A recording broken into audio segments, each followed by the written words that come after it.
La clave del éxito. Russell Herman Conwell. Capítulo 1.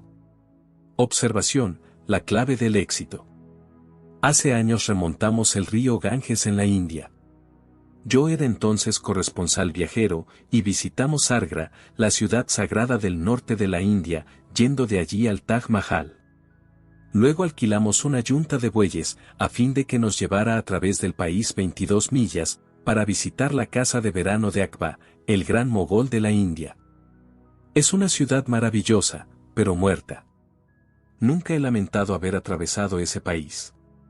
Lo que vi y oí, me proporcionó una historia, que nunca he visto impresa.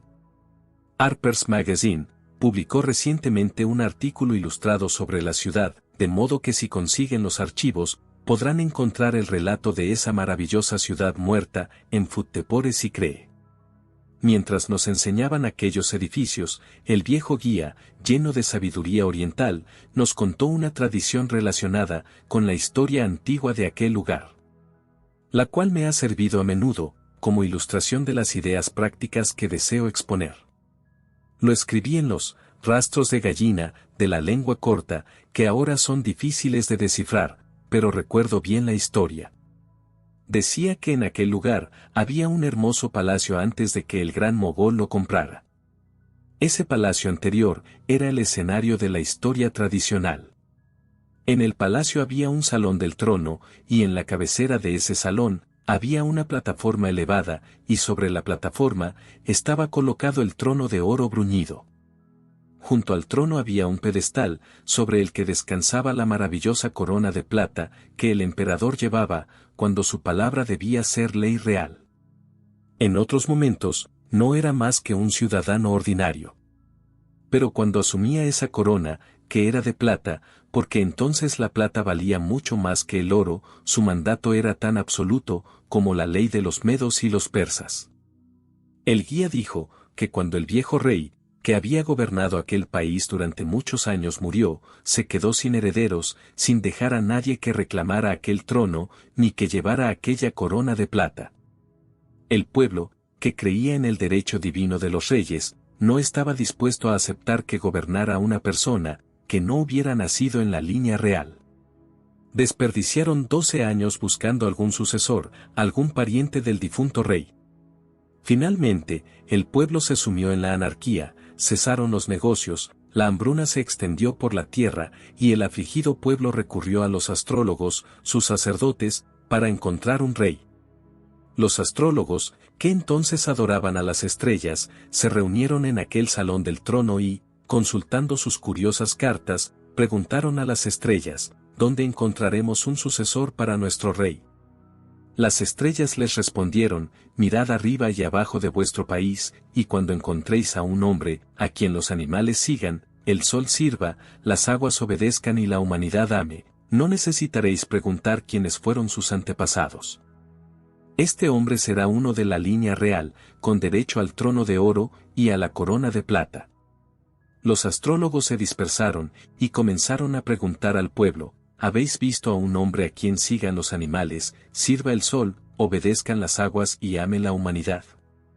Solo recibieron burlas.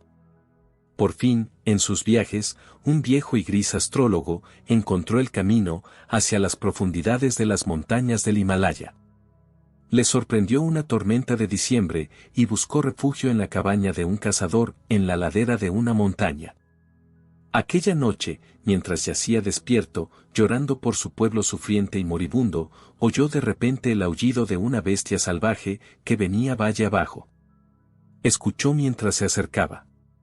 Detectó el ronroneo de la hiena, el silbido del tigre y el aullido del lobo. En un momento o dos, aquellos animales salvajes olfatearon las paredes de troncos entre las que yacía el astrólogo. Asustado, se levantó para cerrar la ventana, por si saltaban por donde entraba la luz de la luna. Mientras estaba junto a la ventana, vio la silueta oscura de su anfitrión, el cazador, que descendía por la escalera desde el desván hasta el suelo. El astrólogo vio que el cazador se acercaba a la puerta, como si estuviera a punto de abrirla y salir. El astrólogo saltó hacia adelante, y le dijo, «No abras esa puerta. Hay tigres, panteras, hienas y lobos ahí fuera. El cazador respondió, acuéstate en paz, amigo mío. Estos son conocidos míos. Abrió la puerta de golpe, y entraron el tigre, la pantera, la hiena y el lobo. El cazador, al dirigirse hacia la esquina de su cabaña, bajó de una cuerda, que colgaba a lo largo de la pared las hierbas secas que había recolectado el otoño pasado. Había tomado conciencia de que esas hierbas servían como antídotos para los animales salvajes envenenados. Estos animales envenenados, desde lejos, habían olfateado el antídoto y se habían reunido en su puerta. Cuando abrió la puerta, le siguieron hasta el rincón de la cabaña, en paz unos con otros, por su angustia común. Dio a cada uno el antídoto para el que había venido, y cada uno le lamió la mano con agradecimiento y salió inofensivamente por la puerta. Entonces, el cazador cerró la puerta después del último, y se fue a descansar como si nada extraordinario hubiera ocurrido. Esta es la fabulosa tradición, tal como me la contaron. Cuando el viejo astrólogo se tumbó en su alfombra, después de que los animales se hubieran ido, se dijo, los animales le siguen.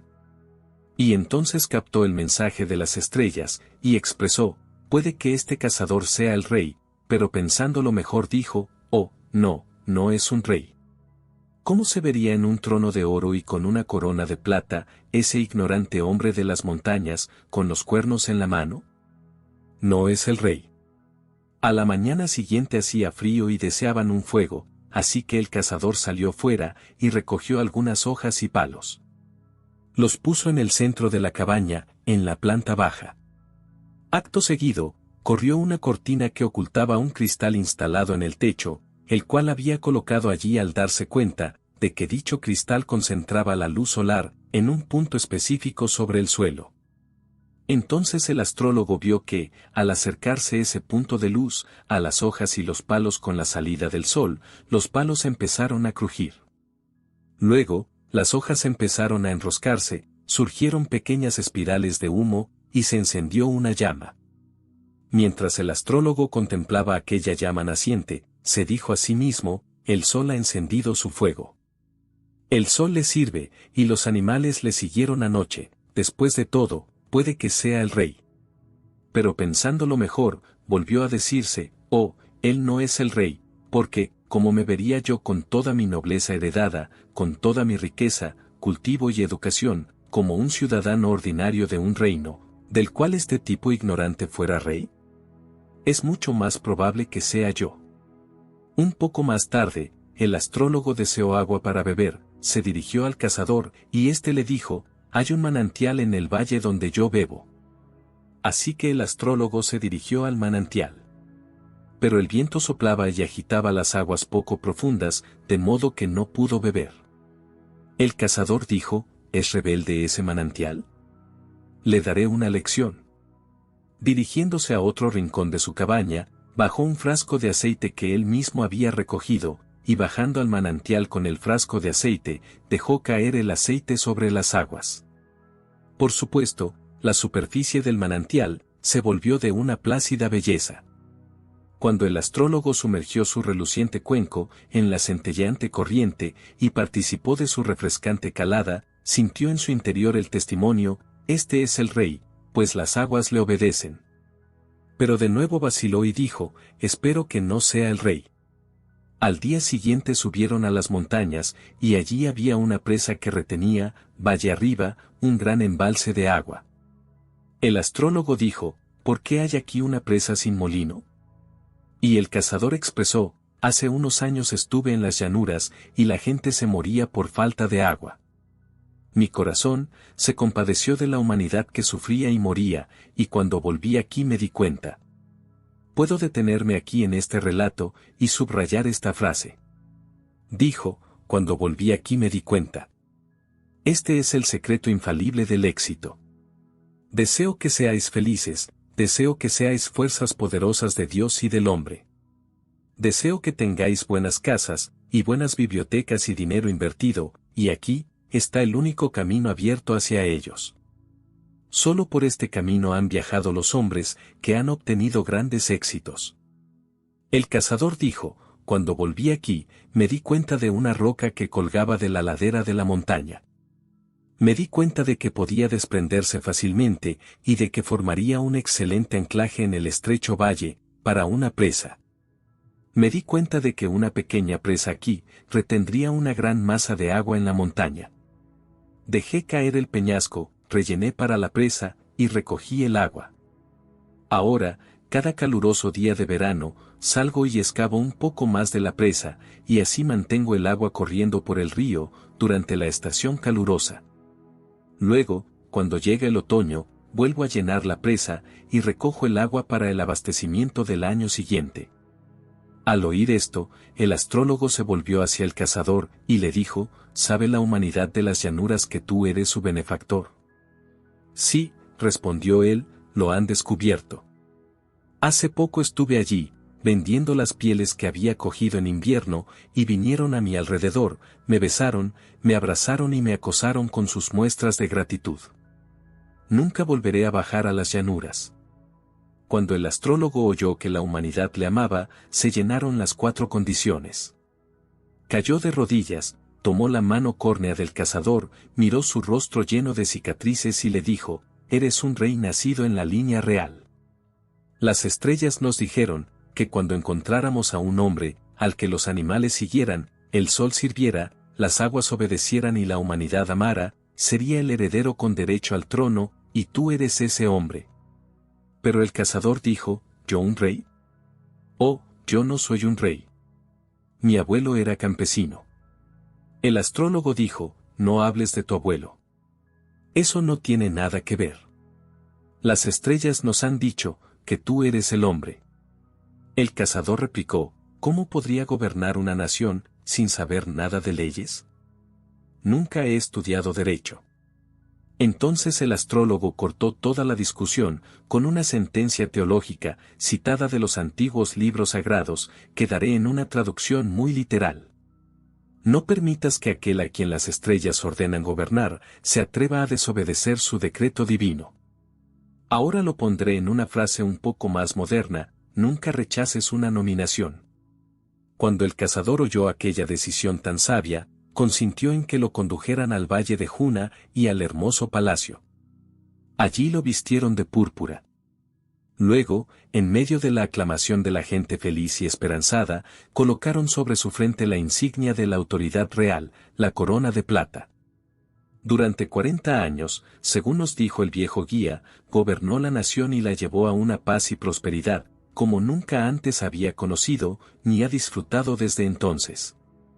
Esa maravillosa tradición, tan llena de fuerza ilustrativa, ha permanecido conmigo todos los años posteriores. Cuando busco a un hombre para una gran obra, busco a uno que cumpla estas 4 características. Si no tiene las 4, debe tener algunas de ellas, o de lo contrario, servirá para poco en la civilización moderna. Capítulo 2. Los verdaderos líderes. Entre todos los que leáis este libro, busco a los reyes y reinas. Busco a los hombres y mujeres de éxito del futuro. No importa la edad que tengáis, aún os queda vida por delante. Estoy buscando a los hombres y mujeres líderes, y los encontraré con estas 4 pruebas. No puede fallar, es infalible. Algunos hombres, intensamente americanos, dirán: «Oh, no tenemos reyes ni reinas en este país». ¿Habéis observado alguna vez que América está gobernada por el menor número de personas de cualquier nación conocida en la Tierra? Y ese mismo pequeño número lo gobernará cuando añadamos a todas las mujeres, como pronto haremos, a la población votante. América está gobernada por muy pocos reyes y reinas. La razón por la que somos gobernados por tan pocos es porque nuestra gente es generalmente inteligente. ¿O, preguntará usted, se refiere al gobierno del jefe político? Sí. No es una buena palabra, porque induce a error. América está gobernada por jefes, de todos modos, y lo estará mientras seamos un pueblo libre. No aprobamos ciertas fases del gobierno de los jefes, así que no me malinterpreten cuando afirmo que muy pocas personas gobiernan al pueblo estadounidense. Por ejemplo, en mi ciudad natal, Filadelfia, casi 2 millones de personas son gobernadas por 4 o 5 hombres. Siempre será así. Todo depende de si esos 4 o 5 hombres son aptos para el puesto de líderes o no. Si son hombres sabios y buenos, entonces ese es el mejor tipo de gobierno. De eso no hay duda. Si todos, los 80 o 90 millones de personas de los Estados Unidos, estuvieran obligadas a votar sobre cada pequeña cosa que hace el gobierno, tardaríamos mucho en hacer cualquier reforma.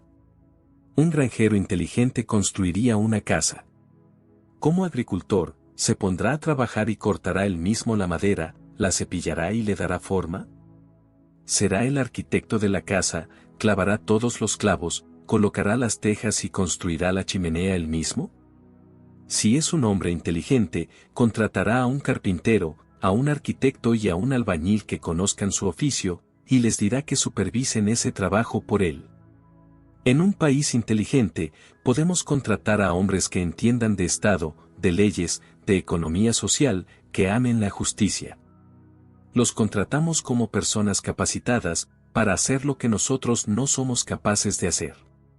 ¿Por qué todo el pueblo debe estar todo el tiempo entrometiéndose en algo que no entiende? Contratan a personas que sí lo entienden y, en consecuencia, en una nación libre, solo se permitirá guiar a unas pocas personas, especialmente capacitadas. Serán las personas que sepan mejor que nosotros qué hacer en circunstancias difíciles o importantes. Ustedes están gobernados por unas pocas personas y yo busco a estas pocas personas entre mis lectores. Hay algunas mujeres en este país que ahora tienen más influencia que cualquier estadista conocido, y sus nombres apenas se mencionan en los periódicos. Recuerdo una vez, en los días de la reina Victoria, preguntar a una clase universitaria, ¿quién gobierna Inglaterra? Por supuesto, ellos respondieron, la reina Victoria. ¿Gobernó la reina Victoria Inglaterra? Durante su reinado nominal, Inglaterra era el país más libre sobre la faz de la tierra, y Estados Unidos ni la mitad de libre, si nos vamos a los extremos de la comparación. Ella era solo una figura decorativa, y ni siquiera expresó una opinión sobre la guerra de los Boers. Todo quedaba en manos de los estadistas, que en realidad habían sido elegidos por el Parlamento para gobernar. Ellos eran los verdaderos gobernantes. Yo busco a los verdaderos reyes, no a los nominales, y encontraré a los hombres y mujeres de éxito del futuro, mediante las 4 pruebas mencionadas en la antigua tradición de la corona de plata. La primera es, los animales lo seguirán. Si mañana un perro o un gato te pisan los talones, recuerda lo que escribo aquí. Es una prueba de realeza o reinado. Si no tienes un gato, un perro, un buey o un caballo que te quiera, entonces te compadezco. Compadezco más al animal, pero tú también eres objeto de compasión. No hay ningún animal inferior al que le encante oír tus pisadas, que gima tras tus talones, o que mueva la cola o sacuda la cabeza a tu puerta. ¿No hay gato al que le guste verte entrar cuando la casa está vacía? ¿No hay un perro fiel que se levanta y ladra de alegría cuando oye tu llave en la puerta? Si no tienes ninguno, ya es hora de que tengas uno, porque uno de los caminos importantes hacia el gran éxito está en la línea de lo que la vida animal puede darnos, de instrucción y estímulo.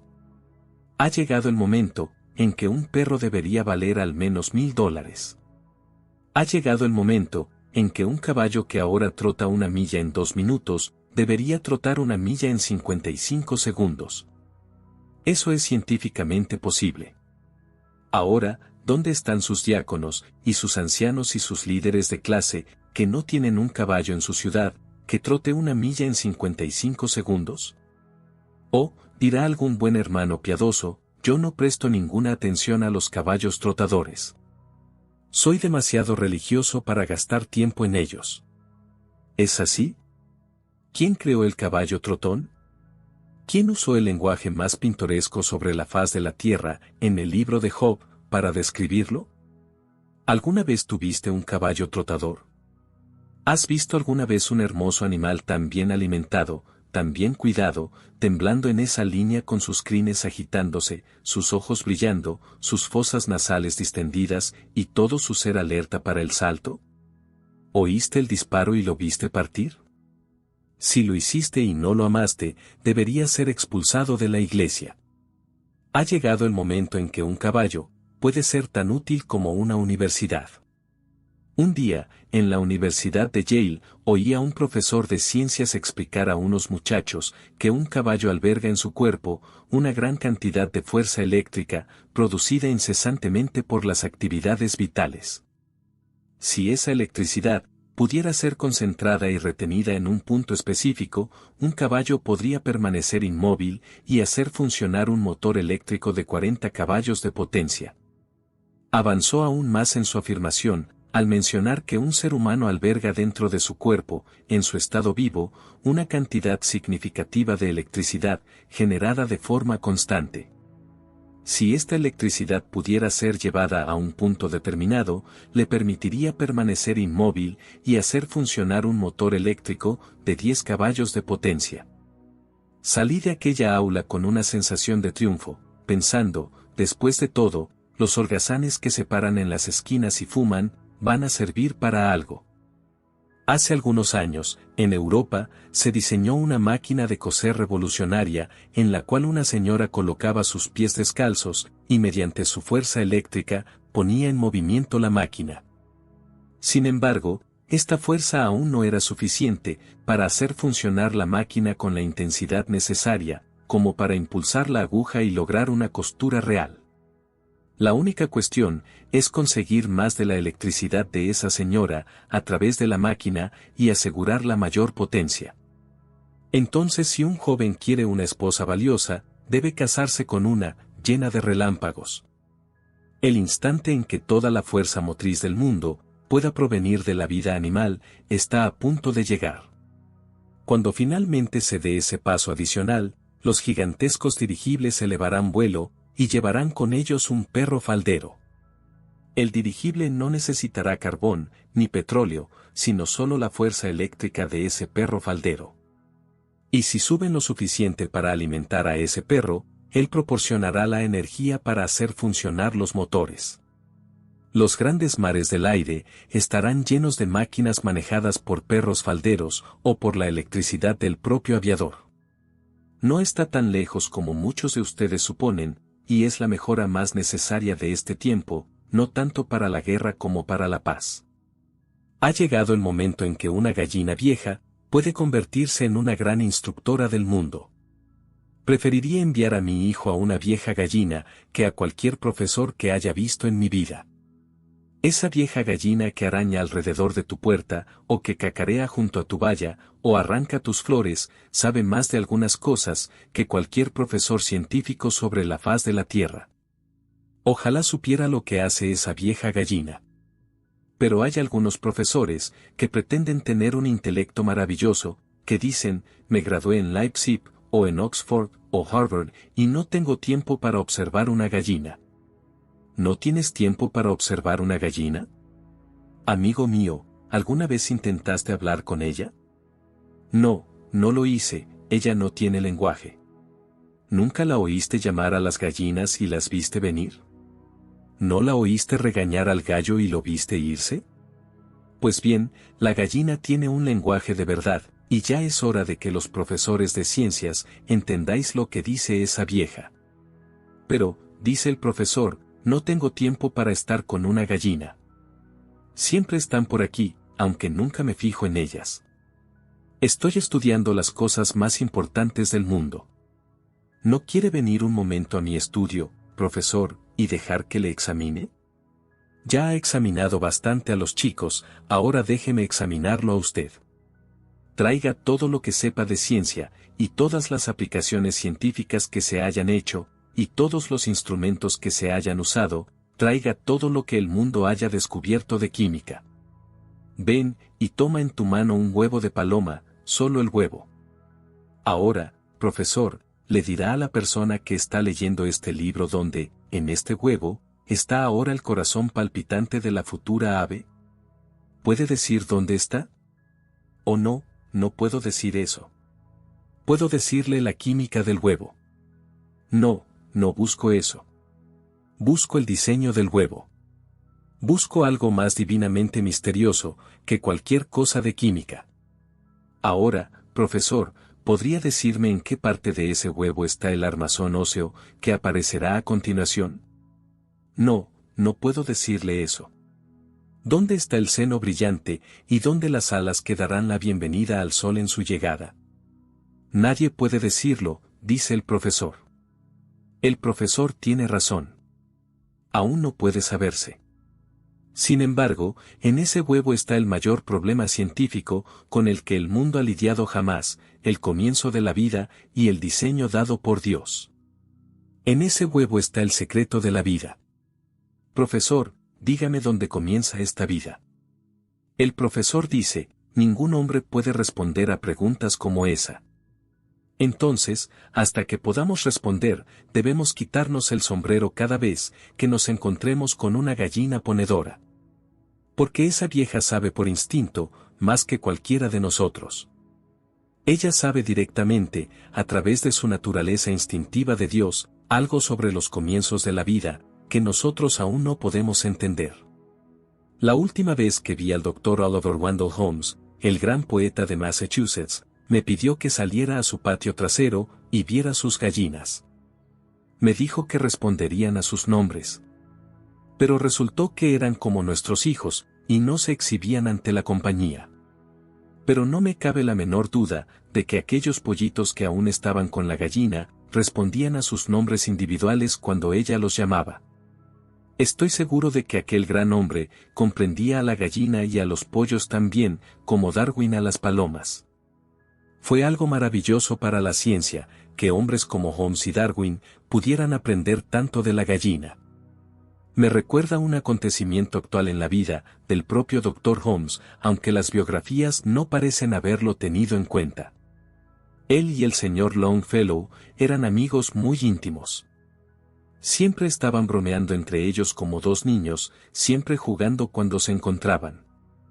Se dice que un día, el Dr. Holmes le pidió al señor Longfellow que fuera a Bridgewater, en Massachusetts, a una exposición de aves de corral.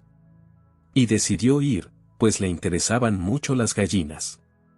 Aquellos dos grandes poetas fueron a la exposición de aves de corral, y mientras caminaban por el pasillo central, entre las exhibiciones de gallinas y pollos, llegaron a un gran cartel en el que había un dibujo de un gallo. Tenía las alas desplegadas y la boca abierta, dirigiendo un discurso a un montón de gallinitas. Era un cuadro tan singular, que el señor Longfellow llamó la atención del Dr. Holmes, y le dijo, «Así, usted ama a las gallinas, usted las entiende. ¿Qué supone usted que dice un gallo, al dar un discurso como ese a unas gallinas?» Siguieron, y el Dr. Holmes estuvo estudiándolo. Finalmente se dio la vuelta y dijo, «Vayan, los alcanzaré». Volvió a aquel cartel, se subió a una silla, quitó las chinchetas de la parte superior, dio la vuelta al anuncio de la parte superior, encima de la foto. Luego cogió su lápiz y trazó una línea, desde el pico del gallo que estaba pronunciando aquel discurso, hasta la parte superior. Allí escribió, lo que creía que el gallo estaba diciendo a aquellas gallinas. Dicen que no hizo ni una sola corrección, ni de línea ni de palabra. Luego fue en busca del señor Longfellow y trajo al gran poeta para que viera el cartel. Había escrito estas palabras, a imitación del Salmo de la vida, de Longfellow: la vida es real, la vida es sincera. Y la cáscara no es el plumaje, eres un huevo y como huevo permanecerás. No se trataba de la gallina. El arte es extenso, y el tiempo fugaz. Afilen bien nuestros billetes, y no los dejen como tambores silenciados en el interior de la cáscara. En el vasto campo de batalla del mundo, en el gran corral de la vida, no seas como ese ganado perezoso, sé como un gallo en la pelea. Las vidas de los gallos nos recuerdan a todos, podemos hacer nuestras vidas sublimes, y al partir, dejar tras de nosotros huellas de gallos en las arenas del tiempo. Esas huellas de gallos, que tal vez algún otro gallo, bajo la lluvia caída, algún hermano desamparado con pico de gallo, al verlas, vuelva a cantar. La vida animal puede enseñarnos mucho si la estudiamos, si la observamos día a día en nuestros hogares, en las calles, donde sea que estemos. Capítulo 3. El dominio de las fuerzas naturales. La ciencia ha demostrado que la mentalidad y la disposición de todas las clases de vida animal se ven muy afectadas por lo que comen. El profesor Virchow, de Alemania, tomó 2 gatitos y los alimentó con diferentes comidas, pero los mantuvo en el mismo ambiente. Al cabo de 3 meses, se acercó a uno de esos gatitos, y le puso el dedo en la llaga. El gatito levantó el lomo, escupió, arañó y sangró. Era salvaje. Extendió el dedo al otro gatito, alimentado con la otra comida, y éste se frotó contra su dedo y ronroneó, con toda la belleza de la paz doméstica. ¿Cuál era la diferencia entre los gatitos? Nada en el mundo, salvo lo que comían. Ahora entiendo por qué algunos hombres dicen palabrotas y algunas mujeres se rascan. Es por lo que comen. Las universidades del mundo están estableciendo escuelas de ciencia doméstica con el propósito de entrenar a la gente a entender la química de la digestión y la química de la cocina. Hay una terrible necesidad de mejores cocineros. Sin embargo, la aristocrática dama americana de moda piensa que está totalmente por debajo de su dignidad cocinar una tarta o un pudín o hervir patatas. ¡Qué falta de visión! La necesidad de mejores cocineros es grande. ¿Cuántos hombres fracasan en los negocios porque su esposa es una mala cocinera? ¿Cuántos estudiantes suspenden por culpa de las galletas en mal estado de la pensión? ¿Y cuántas tumbas en aquel cementerio estarían vacías si hubiera habido una buena cocinera en esa casa? Acabo de lidiar con un tema horrible ahora, la necesidad de mejores cocineros. Un hombre ni siquiera puede ser piadoso con la dispepsia. Una mujer que delega la cocina en alguien que desconoce las tareas culinarias, mientras ella se ocupa de labores de encaje y bordado en el salón, no merece el título de dama americana. Cualquier tonto podría sentarse entre las cortinas, pero se necesita una mente gigante para manejar la química de la cocina. Si las mujeres abandonan ese trono de poder, los hombres deben ocuparlo, o nuestra civilización cesará. Pero no seguiré este pensamiento hasta los miles de descubrimientos que sugieren los animales. Porque, en esta maravillosa tradición, el verdadero rey, no solo era seguido por los animales, sino que, el sol le servía y las aguas le obedecían. Ahora puedo combinar esos 2 pensamientos para ilustrarlos, utilizando la maravillosa locomotora, la cual arrastra nuestros trenes ferroviarios. La locomotora lleva en su interior el carbón, que es el carbono del sol. De esta manera, el sol sirve al hombre calentando el agua, y ahí está el agua convirtiéndose en vapor e impulsando las bielas de pistón sobre la tierra, obedeciendo al hombre. Necesitamos tanto para viajar más rápido de lo que lo hacemos ahora. No hace mucho vi a un hombre que decía que no le gustaba viajar a 1 milla por minuto en un tren de ferrocarril. Si no vas más rápido que 1 milla por minuto, dentro de 10 años te sentirás como aquella anciana que subió a un tren lento con una niña pequeña. El revisor pasó y pidió un billete para la niña, y la anciana dijo, «Es demasiado pequeña para pagar el billete». «No», dijo el revisor. «Una niña tan grande debe pagar su billete». «Bueno», replicó la madre, «era lo bastante joven como para no pagar nada cuando subimos a este tren. Te sentirás así, si dentro de 10 años, no viajas a más de 1 milla por minuto. Pronto llegará el momento en que, para ir de Filadelfia a San Francisco, te meterás en el extremo de una tubería o en un cable, y tan rápido como puedas decir, eso, estarás en San Francisco. ¿Es una expresión extravagante? Se acerca el momento en que no dirás que es una expresión extravagante.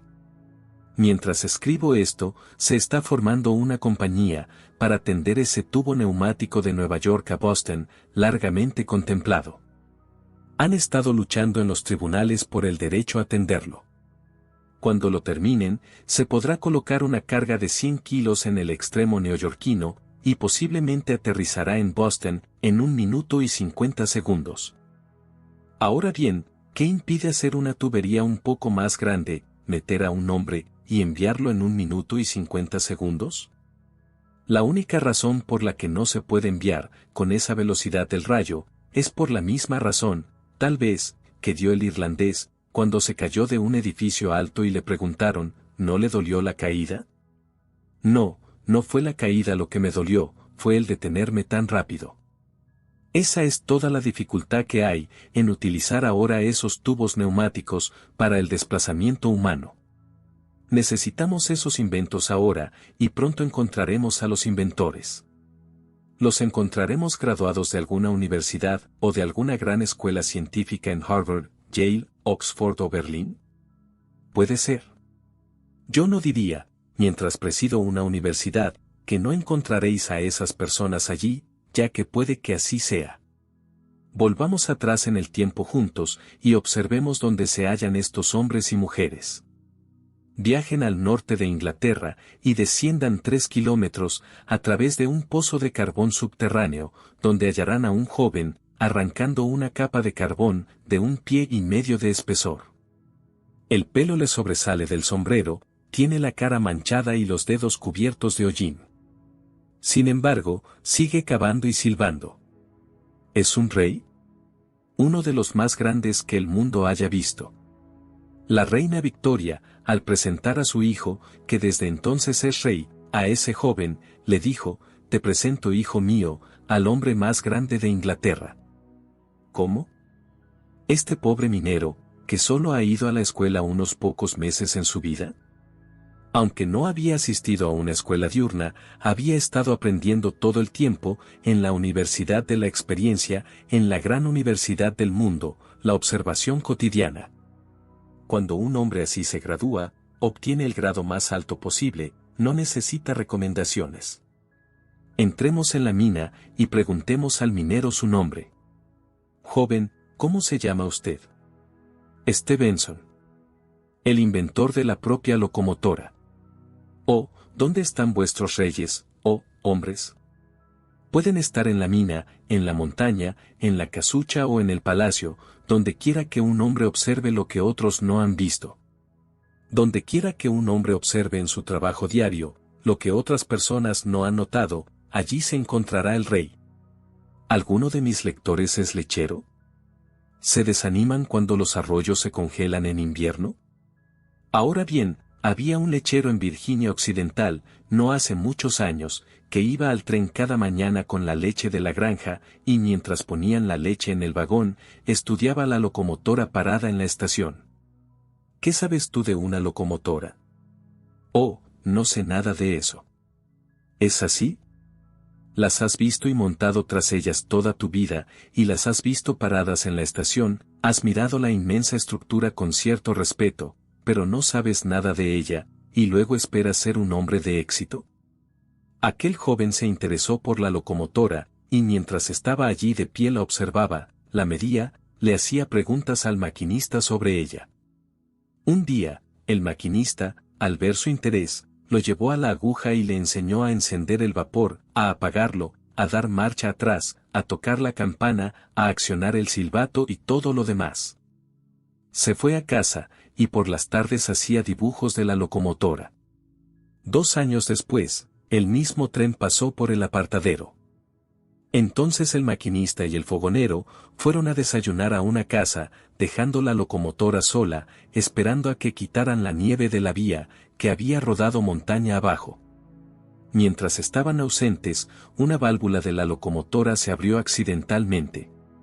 Se puso en marcha el pistón, y la locomotora comenzó a arrastrar el tren hacia la vía principal, y luego comenzó a descender la temible pendiente, a toda velocidad. El guardafreno salió al andén trasero, y agarró el freno de rueda para frenar el tren. Cuando vio al maquinista y al fogonero en lo alto de la colina, agitando los brazos como si hubiera ocurrido algo terrible, el guardafrenos gritó, «Ahí arriba están el maquinista y el bombero, los dos. Nos van a matar a todos». La gente se desmayó y gritó, y el grito se extendió al segundo vagón, y luego al vagón de equipajes, y aquel lechero estaba allí. Corrió hacia la puerta lateral para saltar, pero vio que sería una muerte segura. Entonces, con la ayuda del mozo de equipajes, trepó por el tender, llegó al puesto del maquinista y buscó la palanca entre el humo. Cuando la encontró, la accionó. Luego dio marcha atrás al motor. Era un milagro que aquellas culatas aguantaran. Pero con un crujido espeluznante, las ruedas motrices se detuvieron en la vía, lanzando fuego a través de la nieve, mientras comenzaban a retroceder contra el tren en movimiento, con el impulso aún empujándolos.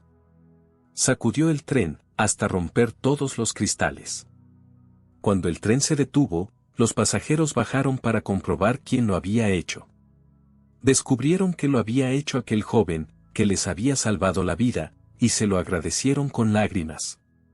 Un accionista de la compañía ferroviaria, un anciano de casi 80 años, viajaba en el tren.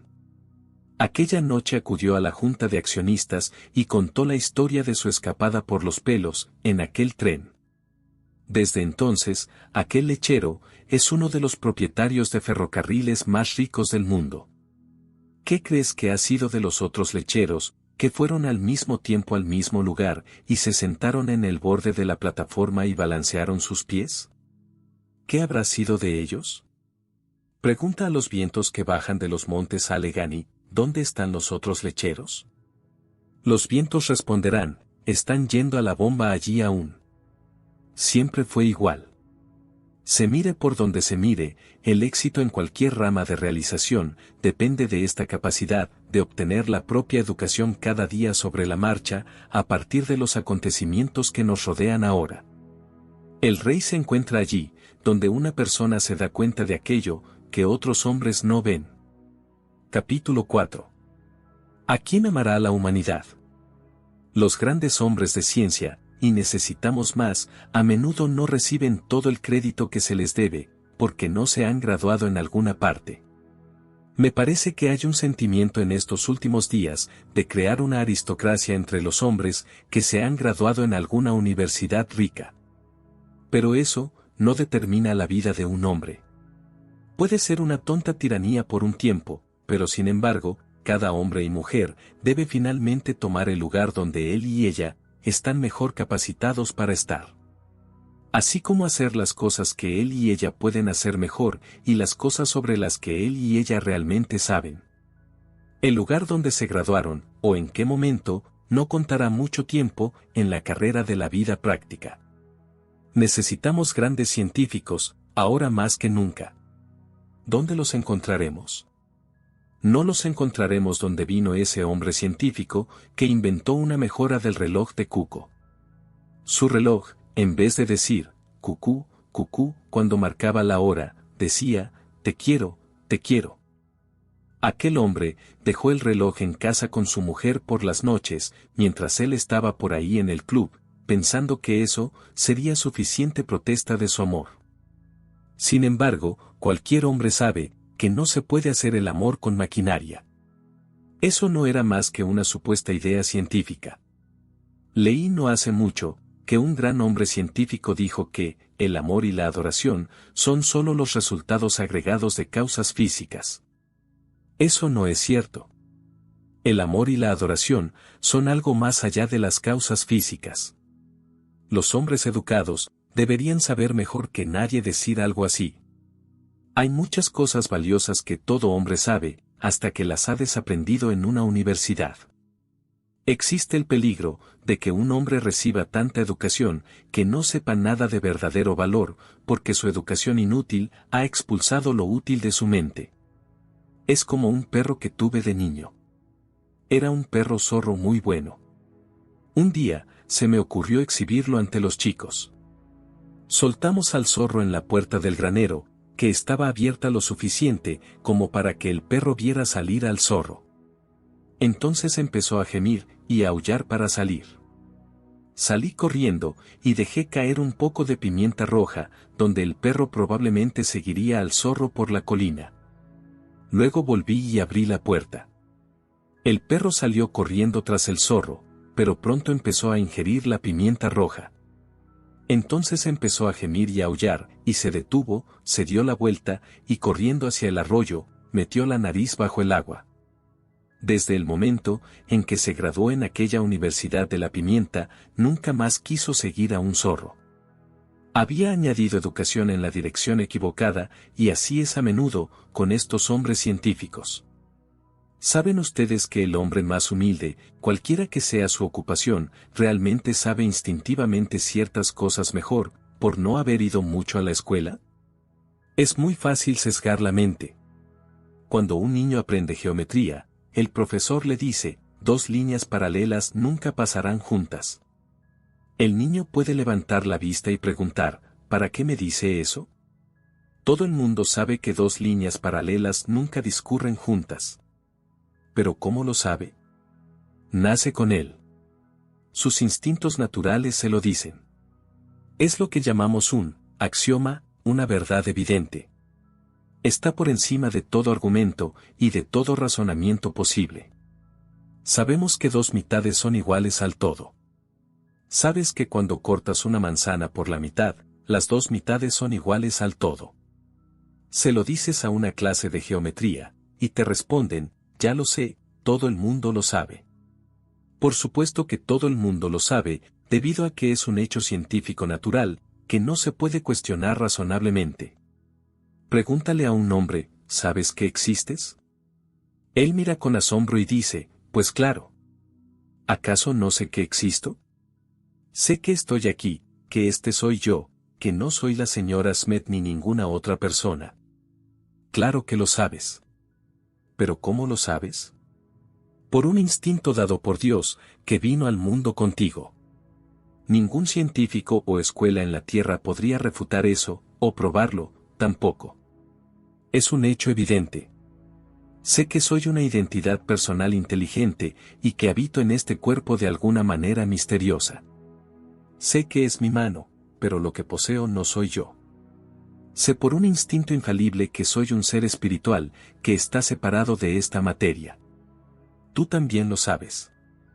Ningún científico puede probarlo o refutarlo, y es un hecho que todos sabemos. Sé que nunca podré morir, y tú también lo sabes, a menos que te hayas educado para ello. Está en tu propia vida, es parte de tu instinto original. Cuando algún graduado joven de alguna gran universidad venga a ti y te diga, puedo demostrarte que la Biblia no es verdad, o te diga, puedo demostrarte que tu religión es falsa. Entonces puedes decirle, no eres más que un tonto educado, porque cuanto más has estudiado, menos verdad pareces conocer. Solo el propio yo personal puede conocer sus propios instintos religiosos. Solo uno mismo puede saber si está en relación espiritual con Dios o no. Ninguna educación en la tierra puede anular el hecho, aunque el estudio equivocado pueda confundir la mente. Cuando un hombre viene a mí, con su educación superior para anular la religión, me recuerda lo que Artemus Ward le dijo a aquel señor graduado de Oxford y Cambridge. Este hombre le dijo a Ward que estaba disgustado con sus espectáculos. Artemus Ward le preguntó, ¿qué sabe usted de estos espectáculos?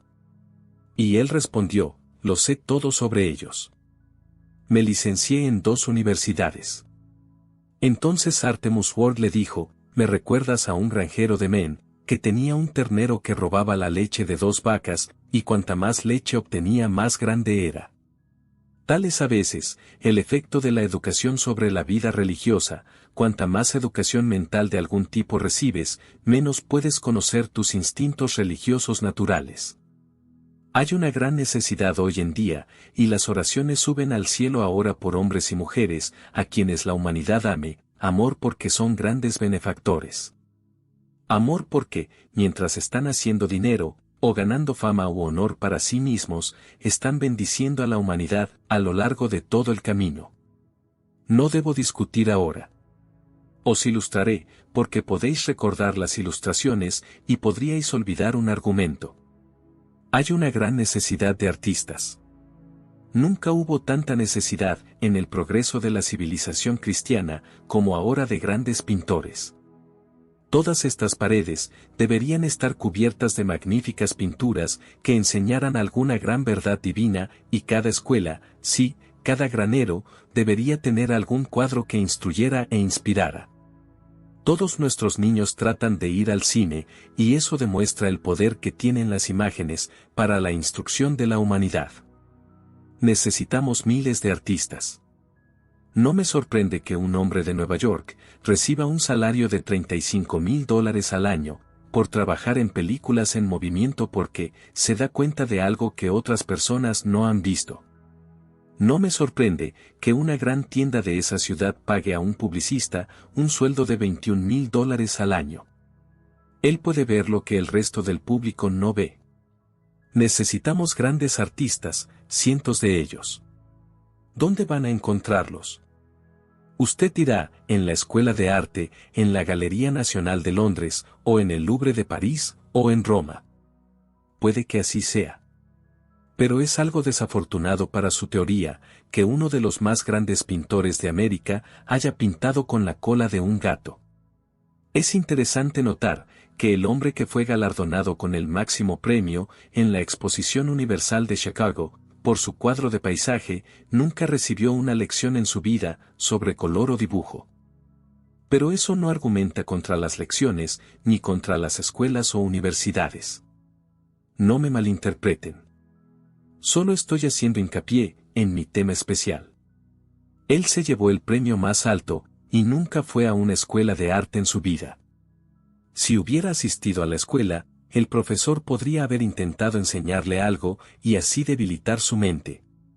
El profesor de una escuela que enseña a un niño algo que ese niño podría resolver por sí mismo, es una maldición para ese niño. Es una lamentable desgracia que un niño esté bajo la dirección de un profesor excesivamente benevolente que le enseñe todo sin restricciones. Una de las más grandes artistas fue Charlotte Brontë. Era una mujercita maravillosa, y a mí me gustan las mujercitas. ¿Has leído alguna vez el poema de Longfellow sobre mujercitas? Siempre me recuerda mucho a Charlotte Brontë. Un día me enseñó el poema, y le pregunté por qué no lo imprimía en su libro, y me contestó, no creo que merezca la pena. Desde su muerte le han dado el primer rango, y citaré un verso. Como en una pequeña rosa encontramos los tintes más ricos, como en un pequeño grano de oro yace mucho precio y valor, y como de un pequeño bálsamo surge mucho olor, así en una pequeña mujer hay un destello del paraíso. Charlotte Brontë era una de esas maravillosas, enjutas y hermosas pequeñas combinaciones, cultivadas de divina feminidad, que ningún hombre puede describir. Tenía un hermano menor, y cuando una joven tiene un hermano menor, si tiene un pretendiente, tiene las manos llenas.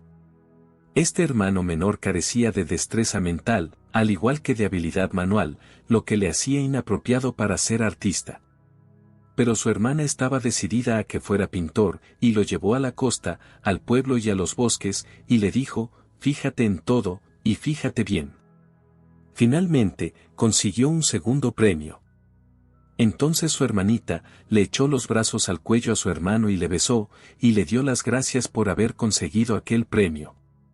Así es una mujer. Nunca pude entender a una mujer. Entre todas las enigmáticas creaciones del Señor, la mujer es la más misteriosa.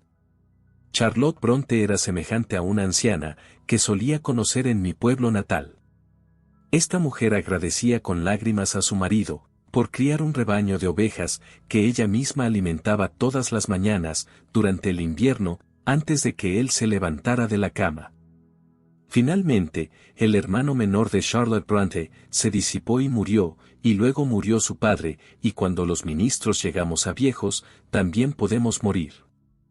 Ella se quedó sin medios de subsistencia.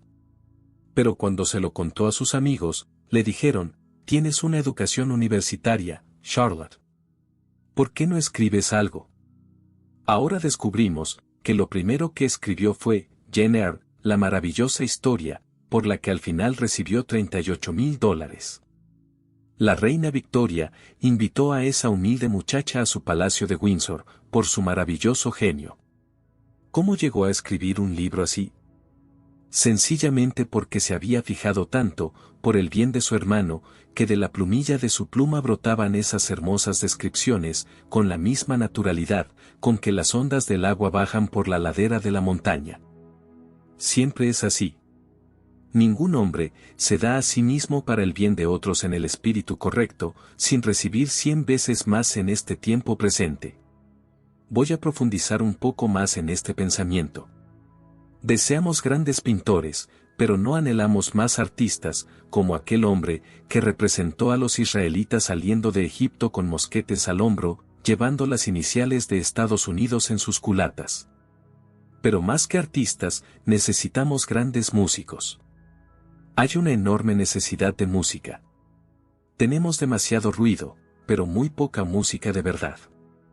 ¿Has pensado alguna vez lo poco que tienes?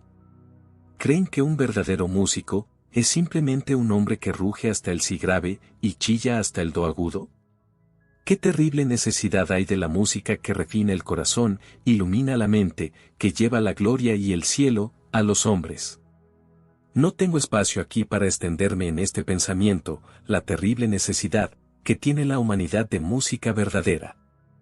Pero no la tenemos. No sé por qué, y no lo puedo explicar. Pero tal vez pueda insinuar lo que es la música.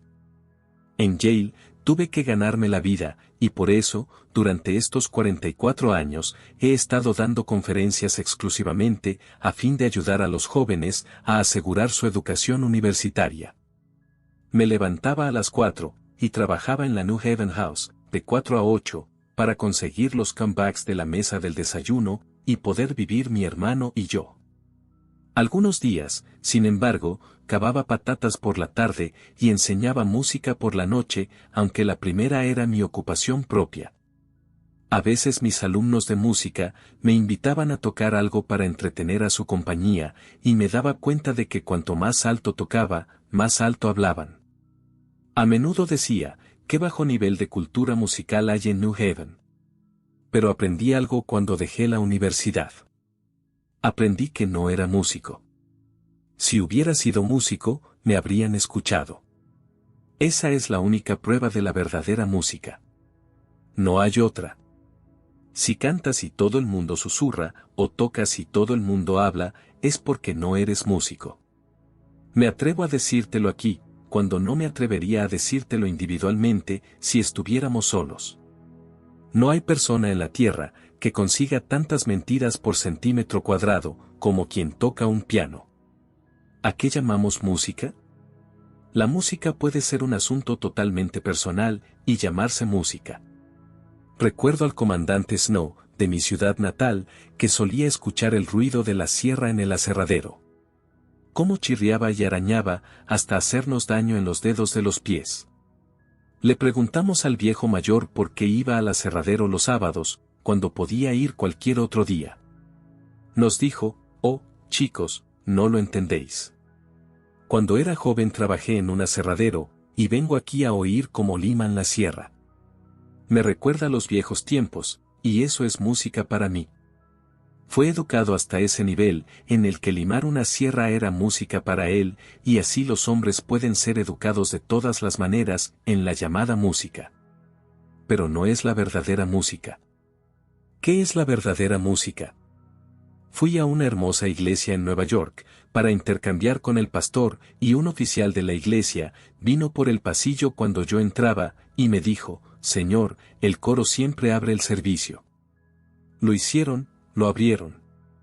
Me senté en el sofá del púlpito, y esperé un tiempo vergonzosamente largo, a que hicieran algo allí arriba. El coro se posó en un estante sobre mi cabeza. La soprano ganaba $4,000 al año, y yo estaba ansioso por oírla. Pronto oí el susurro de la seda, y una o dos risitas. Entonces empezó la soprano. Tocó la nota más grave que su cultivada voz podía tocar, y luego empezó a serpentear, o mejor dicho, a hacer un tirabuzón, subiendo y subiendo y subiendo, hasta perderse de vista, y se quedó allí arriba. Entonces el segundo bajo empezó a bajar, bajar hasta el Hades del sonido, y allí se quedó. ¿Era eso música? ¿Era adoración? Si yo hubiera estado en ese lugar sagrado, y hubiera jurado a la gente, no habría sido mayor sacrilegio que esa exhibición en ese estante. ¿Creen ustedes que el Dios vivo debe ser adorado por un espectáculo acústico de trapecio, pirotécnico y de altos vuelos? ni la adoración ni la música estaban allí. La música no consiste en un espectáculo de trapecio de circo de altos vuelos en acústica. ¿Cuál es la naturaleza de la música? La música es una combinación de sonidos que mueve el corazón a emociones más santas, acelera el cerebro a pensamientos más brillantes y mueve al hombre entero a acciones más nobles. Eso es música. Nada más es música. Solo puedes saber si eres músico o no, observando, mientras cantas, si retienes la atención de la gente y si influyes en su memoria y en su carácter posterior. Capítulo 5. Necesidad de oradores. Necesitamos grandes oradores, y la necesidad es algo alarmante. A menudo me llaman para dar conferencias en las Chautauquas y los liceos, y los comités a menudo me instan a recomendar a algún hombre o mujer que ocupe un lugar en la tribuna pública. Ofrecen maravillosas recompensas a quienes lo hagan bien. No hay hombres o mujeres vivos, ni uno solo conocido en nuestra tierra hoy en día, que pueda ser llamado un gran orador. Cuando empecé a dar conferencias, hace 58 años, estaban Henry Ward Beecher, Wendell Phillips, George William Curtis, Edward Everett, el orador más grande de su época, y John B. Goff.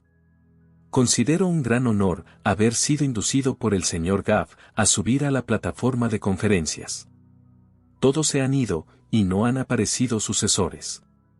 La libertad y la oratoria siempre han ido de la mano, y siempre lo harán, de ahí que la necesidad de oratoria sea especialmente apremiante ahora.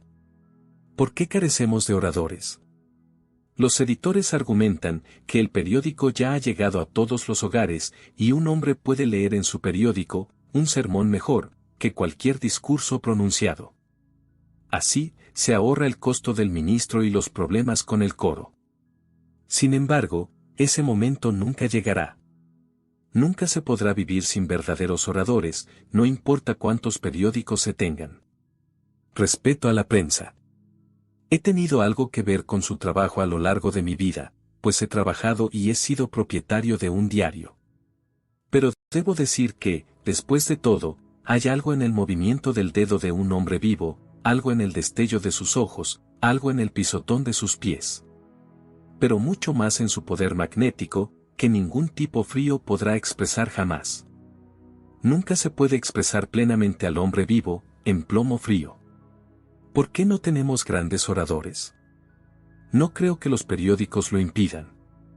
Pero otras personas me dicen, es el efecto perjudicial de la escuela moderna de elocución, que ahora se llama escuela de oratoria. Hace pocos años, que todas estas escuelas de elocución cambiaron su nombre por el de escuelas de oratoria y en consecuencia, perjudicaron la perspectiva de nuestro país. La escuela de elocución puede no ser en absoluto una escuela de oratoria. Puede ser un obstáculo para la oratoria, depende de cuál sea la enseñanza. Hay una gran diferencia entre la elocución y la verdadera oratoria.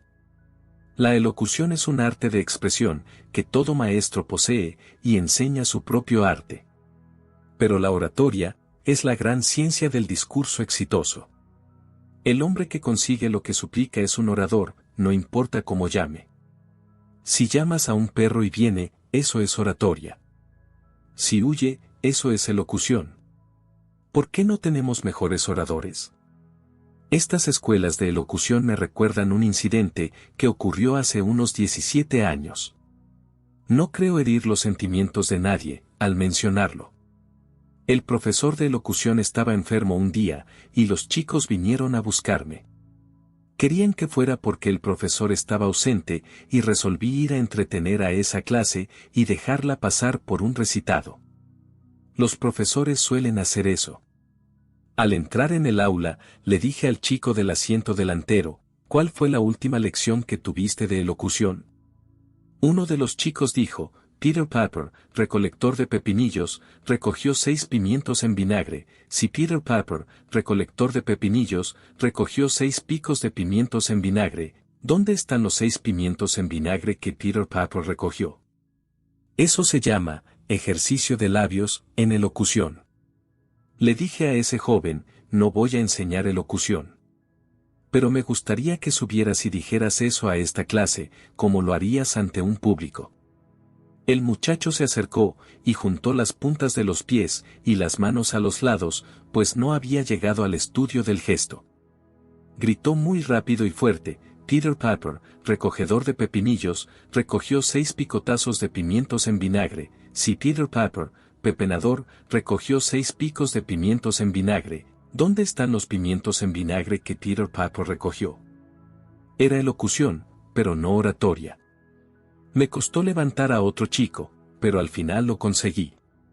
Él pensaba que la oratoria consistía enteramente en inflexiones elocutivas, así que la pronunció: Peter Piper recogió 6 picotazos de pimientos en vinagre. Si Peter Piper recogió un picotazo de pimientos en vinagre, ¿dónde está el pico de pimientos en vinagre que Peter Piper recogió? Sonaba como un viejo gallo en el granero por la mañana. Pero siendo elocución, no era oratoria. Pero el discurso más ilustrativo y más absurdo que he oído en mi vida fue el de un visitante de aquella clase aquel día. Estaba sentado cerca del pasillo, y uno de los alumnos se acercó y me susurró: ese joven se ha graduado en una escuela oriental de elocución y va a representar en el escenario los papeles más pesados de la tragedia. ¿Es un gran elocucionista, y no le harás recitar algo a la clase? Caí en la trampa, me acerqué al joven, y le dije: tengo entendido que es usted elocucionista. ¿Quiere subir y recitar algo para la clase? En cuanto me miró, vi por sus ojos que le pasaba algo en la cabeza. No sé exactamente qué, pero desde entonces han sucedido cosas que hacen que no sea descortés referirme a él del modo en que lo hago.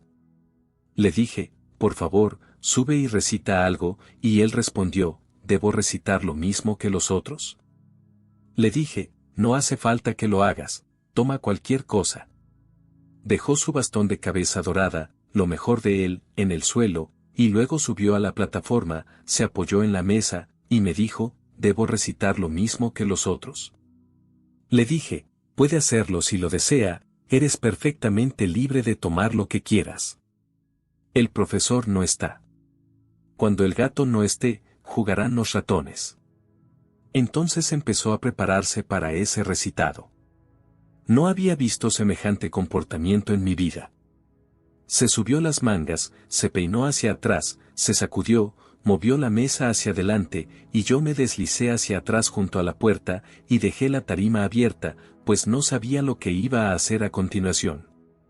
Entonces él dio la selección: Peter Piper recogió un picoteo de pimienta en escabeche RRS. Si Peter Piper, gaitero, recogió un peck de pickled pepper RS, ¿dónde está el pico de pimienta en escabeche que Peter Piper recogió?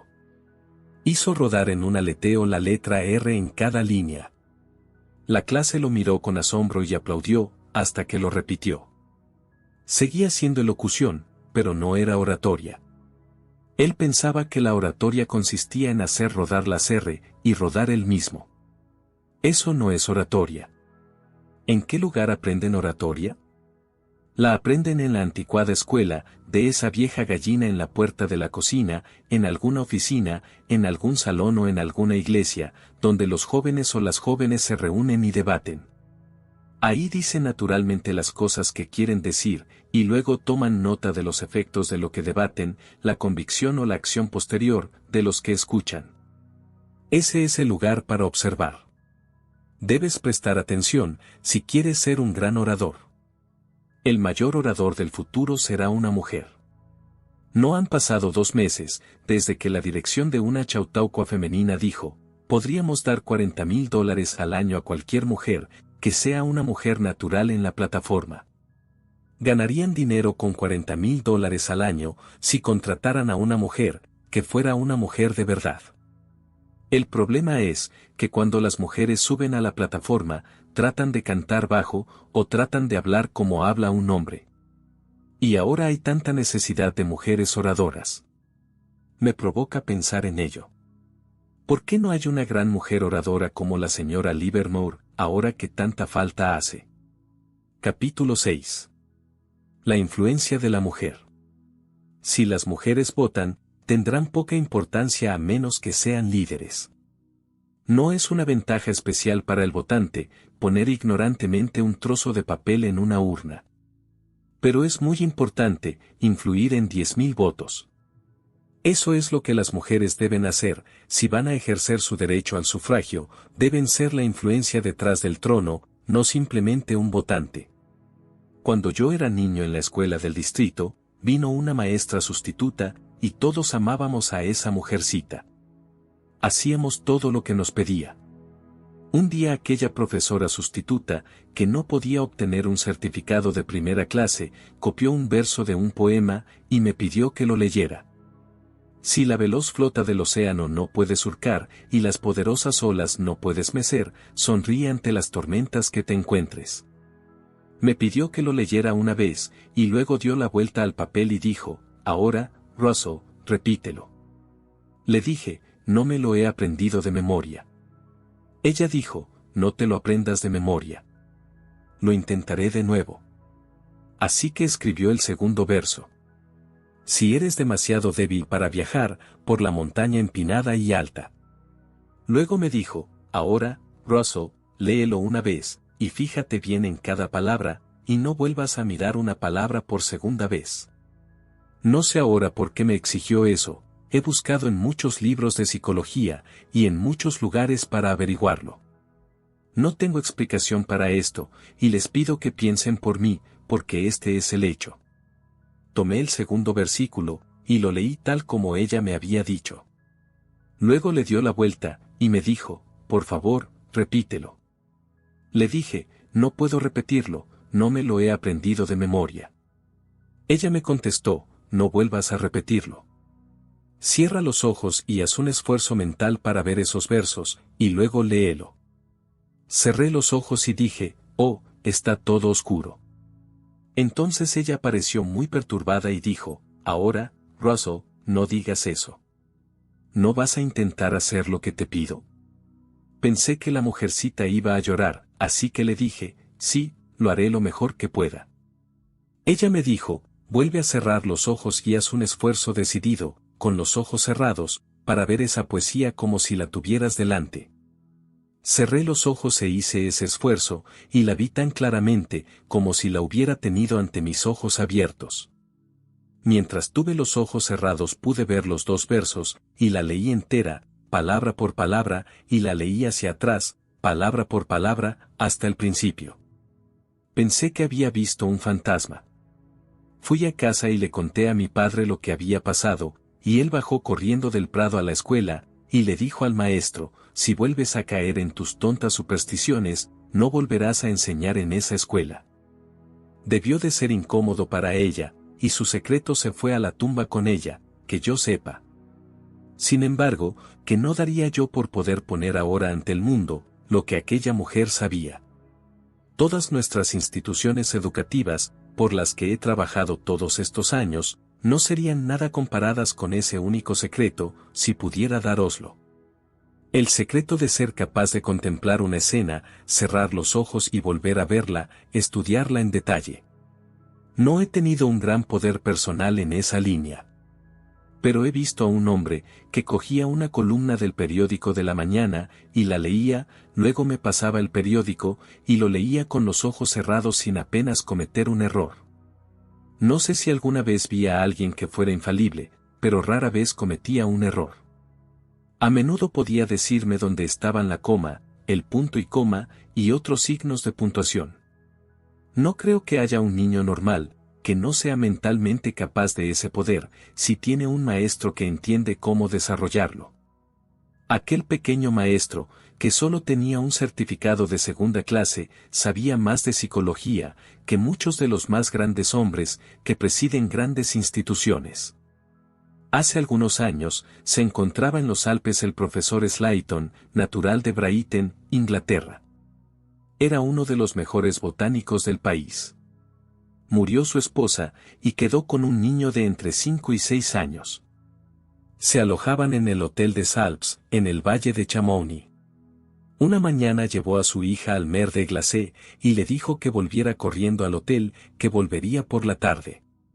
La niña se despidió de su padre, lo vio subir el Mont Blanc hacia el bosque, y volvió corriendo.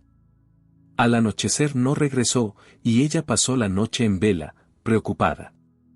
Por la mañana temprano, salió corriendo del hotel y remontó el arroyo, hasta el camino que había visto tomar a su padre. Luego, corriendo, empezó a subir por la ladera de la gran montaña nevada.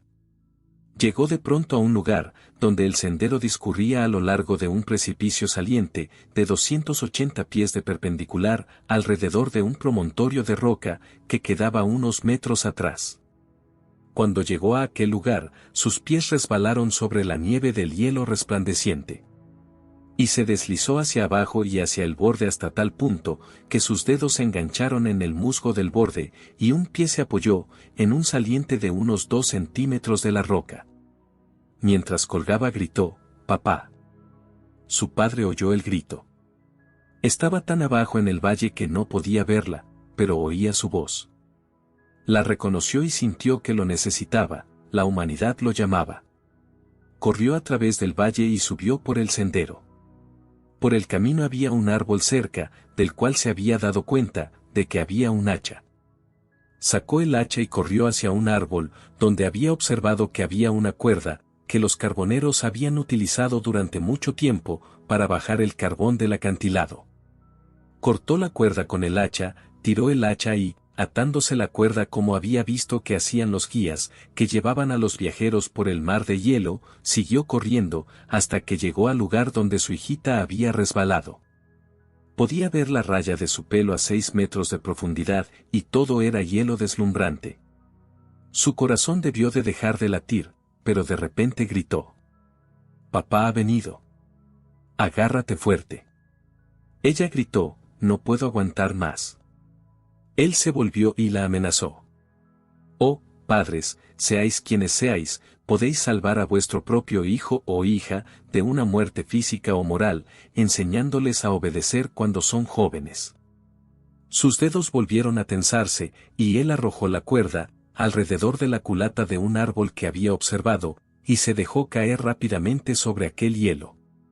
Intentó agarrar las manos de su hijita, pero se habían fundido profundamente en el musgo, y se dejó caer junto a ella, la agarró del vestido, y tiró de ella hacia sí. Ambos colgaban del borde del acantilado, y el extremo de la cuerda estaba en su mano, y la mano de él en el hielo. Intentó subir él, pero la cuerda no cedía ni 1 milímetro, y luego trató de empujar a su hijita hacia arriba, pero con los dedos helados, no podía subir. Allí colgaban en los Alpes, solos. ¿Caerá sobre las escarpadas rocas y morirá aplastado? No, no caerá, porque es un rey. Se ha servido de su observación cotidiana, aunque es licenciado universitario. Se había dado cuenta de algo más, había observado cómo aúllan los perros, cuando encuentran viajeros que perecen. Esos perros San Bernardo, siempre que encuentran un cadáver o a un hombre tendido insensible, aúllan de una forma peculiar. Esos perros saben más de acústica que un arquitecto. ¿Cómo lo saben? Dios se lo dijo. Cuando un perro emite ese aullido, puede oírse a kilómetros y kilómetros de distancia. El profesor imitó la llamada del perro, y cuando sonó por el valle, lo oyeron los carboneros y los leñadores. Dijeron: «Eso es un perro, y un perro nunca aúlla así, a menos que haya encontrado a un moribundo». Así que, arrojando sus hachas y armas, y corriendo sobre la nieve hacia el sonido de la llamada, llegaron de repente al lugar. Se agarraron a la cuerda, y uno de ellos se deslizó rápidamente hacia abajo, y agarró el brazo de la niña y la subió.